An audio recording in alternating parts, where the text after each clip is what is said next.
The next thing I want to deal with is the slogan that two consenting adults makes it okay.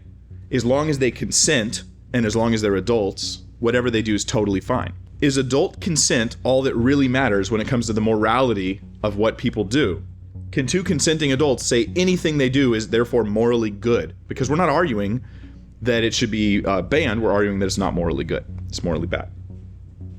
What if they gather together and they both consent as adults to stand around and blaspheme God for 3 hours straight? Does it therefore make, hey, stop that. You're blaspheming the Lord. You're bringing judgment down on yourself. Stop that. Oh, but we're both consenting adults. It's irrational. Where does this become okay? It's not consent that makes evil good. It's the lack of consent that makes a good thing evil. That's why sex in marriage could be a wonderful thing, but rape in marriage, which does happen, is a horrible thing. It took a good thing and made it bad because of the lack of consent.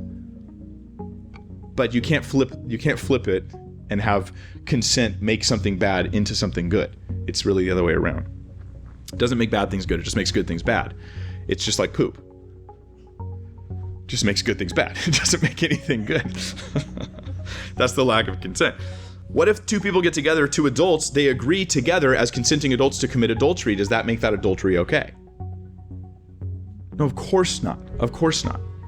What if there's three consenting adults and the original spouse says it's okay for you two to sleep together and commit this adultery? Does that make it morally good?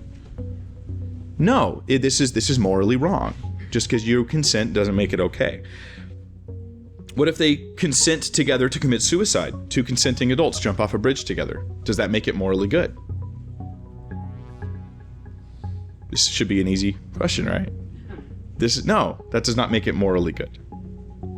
However, you take the consent away, now you have what's called murder. So now it's even worse. Now you've just added poop, to something that already stunk. If two consenting people get together to use meth, or to write out hate notes about everyone they know but not send them, this does not make it okay. This does not make it morally good.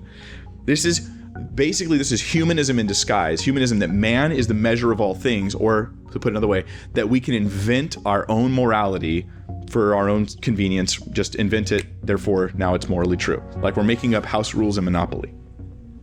But that's not how morality works.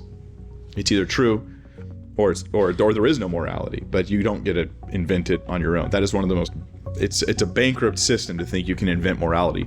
Moral relativism, well, I'll talk about that some other day, but basically every argument for moral relativism is itself self-refuting. It's so philosophically bankrupt. But yet that's what this is. It's a moral relativist view. God's consent is what matters. Morality is basically asking God for his consent on the things I'm doing. I obviously consent to do everything I do. I do it. Morality is saying, Lord, what about you? What about you?